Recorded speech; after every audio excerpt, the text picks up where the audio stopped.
Électricité quand tu nous tiens. Allez, aujourd'hui on parle dans l'électricité. On va améliorer un petit peu le faisceau électrique de la moto. Donc on va regarder tout ça en vidéo. C'est parti.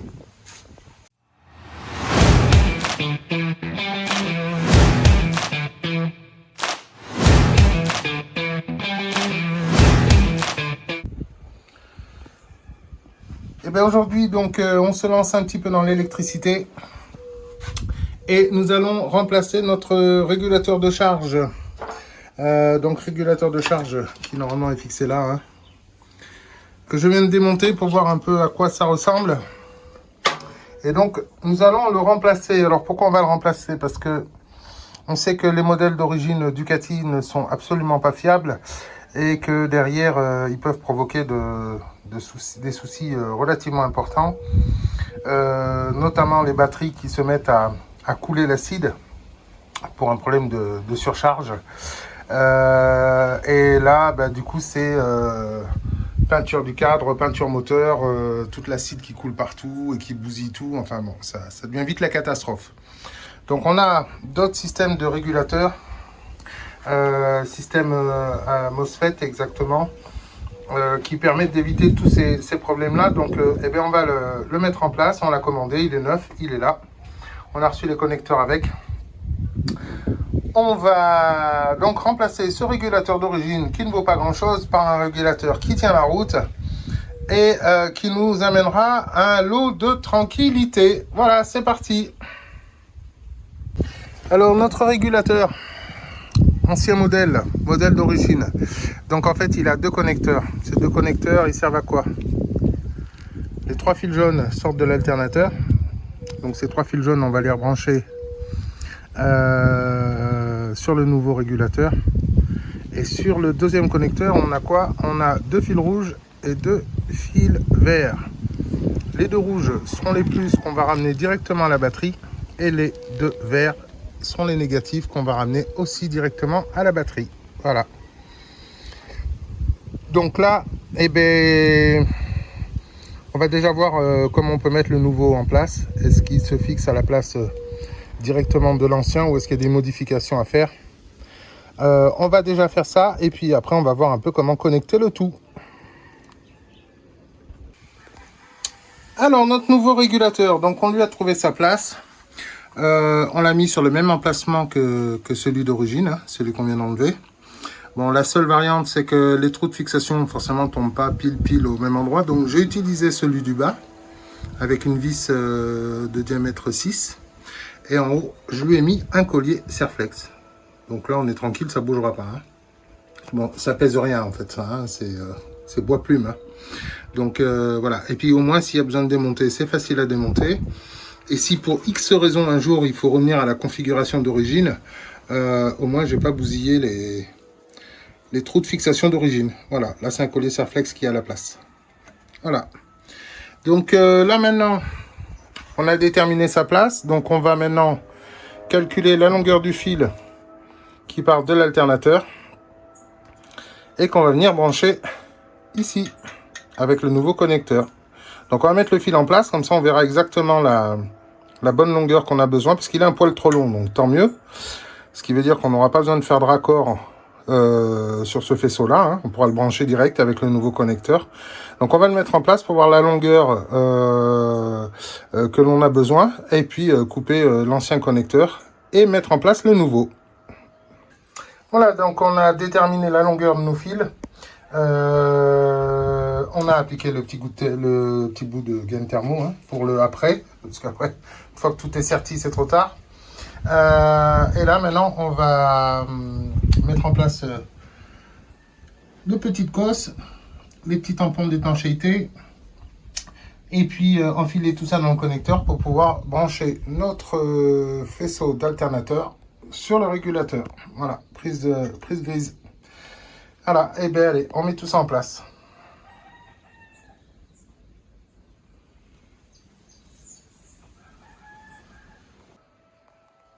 Voilà, on a serti nos trois cosses avec nos petits tampons d'étanchéité. Donc maintenant, il ne nous reste plus qu'à les enfiler dans le connecteur. Voilà. Et le connecteur, après, il sera prêt à brancher sur son régulateur. Voilà. C'est parti. Et voilà, c'est fait pour le premier connecteur. Il ne nous reste plus qu'à mettre la gaine thermo en place. Voilà. La rétracter. Et brancher. Voilà. Ça, c'est fait pour le premier connecteur. Donc, on finit de mettre cette gaine thermo, de mettre le faisceau correctement en place. Et puis après, on attaque le deuxième. Donc, le deuxième, ça sera le plus et le moins qui partent à la batterie. D'accord? L'alternateur charge. Il envoie tout ça au régulateur. Le régulateur régule. Et après, tout ce qu'il a besoin, il l'envoie à la batterie. Voilà. Donc, on attaque le deuxième connecteur dans la foulée. C'est parti. Alors, on a branché notre connecteur. Ça y est, il est en place. Le faisceau est en place aussi. Il est rangé, attaché, bien propre, bien nickel, bien discret. Voilà. Donc ça, c'est impeccable. Et maintenant, on s'attaque au plus et au moins qui vont aller à la batterie. Donc, on va commencer par, comme de l'autre côté, dénuder, mettre nos petites cosses et les tampons d'étanchéité. Et mettre tout ça en place. Comme ça, ça nous permettra de déterminer la longueur exacte dès le départ du régulateur. Voilà. Allez, c'est parti.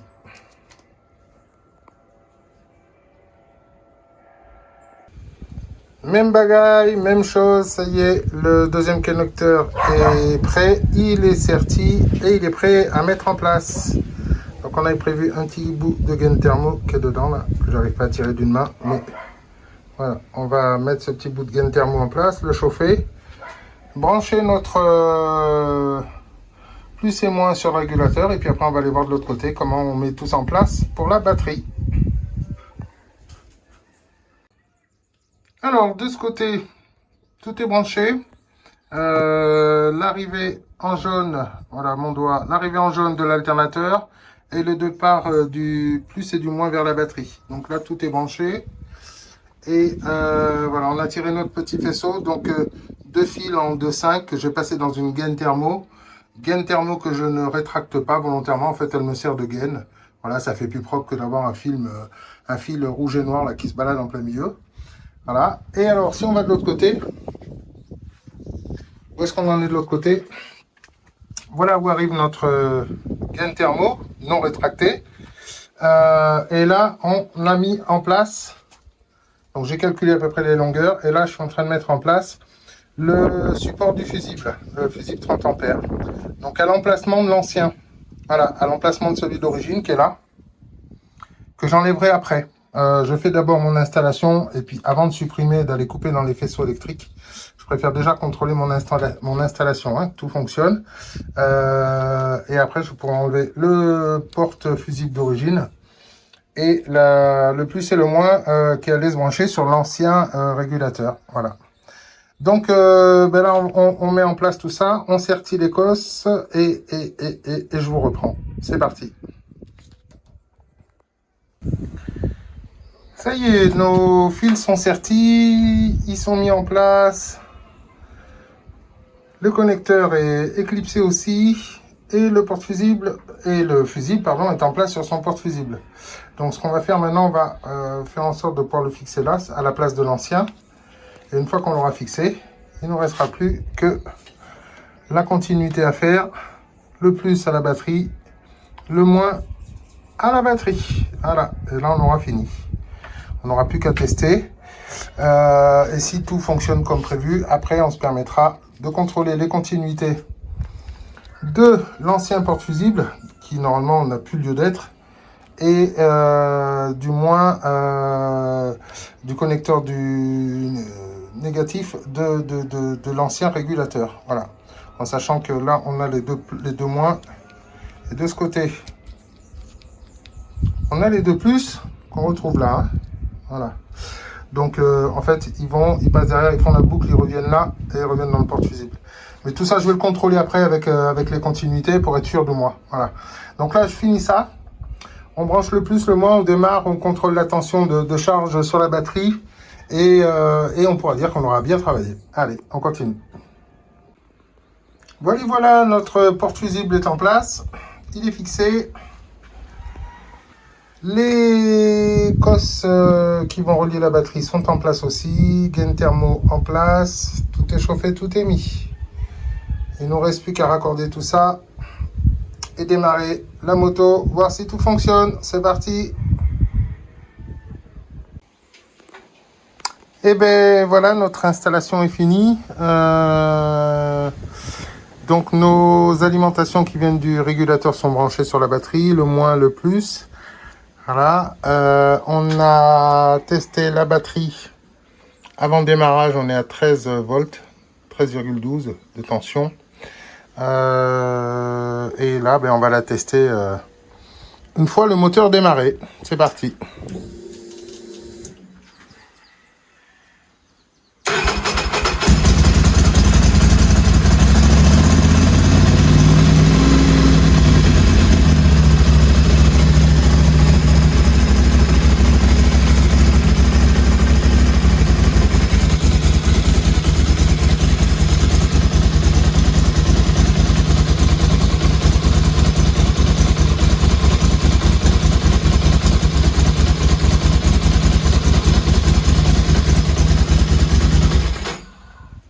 Voilà, et bien ça fonctionne. Nickel chrome, notre régulateur régule bien la charge de la batterie. Hein, on est presque à 14 volts de tension, donc c'est impeccable. Voilà, donc ben là il ne nous reste plus qu'à finir de débrancher notre contrôleur et l'installation est finie. Voilà, et bien j'espère que cette vidéo vous aura servi, vous permettra de faire l'équivalent, faire la même chose. Avant de conclure, juste je vous montre les deux éléments que j'ai supprimés, hein, comme expliqué dans le tuto. Donc le connecteur qui vient se brancher sur l'ancien régulateur et qui donne l'alimentation à la batterie. Et j'ai supprimé le fusible, le porte-fusible pardon, d'origine. Voilà. J'ai supprimé tout ça dans les gaines. Alors, j'ai pas enlevé tout le fil, hein, parce que en fait, je n'ai pas les connaissances de savoir précisément où il va après. Donc moi, je me suis contenté de l'arrêter là. Là, c'était lui qui était là. Voilà. Donc, dans cette gaine-là, les fils sont coupés. Ils sont isolés. Plus Chatterton par-dessus. Donc là, on est tranquille. Et le porte-fusible, hop, voilà, le porte-fusible que voici, venez se mettre sur ce petit bout de gaine qui est là. Pareil, j'ai coupé les fils, j'ai contrôlé les continuités, hein, c'est bien les mêmes. Avant de couper quoi que ce soit, il faut contrôler les continuités quand même. Hein. Donc j'ai coupé, j'ai isolé, là tout est isolé, il ne peut plus rien se passer dans ces fils là, et ben, ils sont en attente là. Si un jour, des fois, on ne sait jamais, s'il y a besoin de remonter, ben, au moins la marche arrière est possible, et tout ça est coincé, isolé, bien comme il faut, à l'abri de tout. Voilà. Donc fin de cette vidéo, j'espère donc que ça vous aura servi, que ça vous permettra de faire l'équivalent pour ceux qui le souhaitent. Je mettrai le tuto que j'ai utilisé pour pouvoir réaliser cette opération. Je le mettrai dans la description. Et puis ben, il nous reste encore pas mal de bricoles à faire sur cette moto. Donc ben, je vous dis à bientôt pour de nouvelles aventures.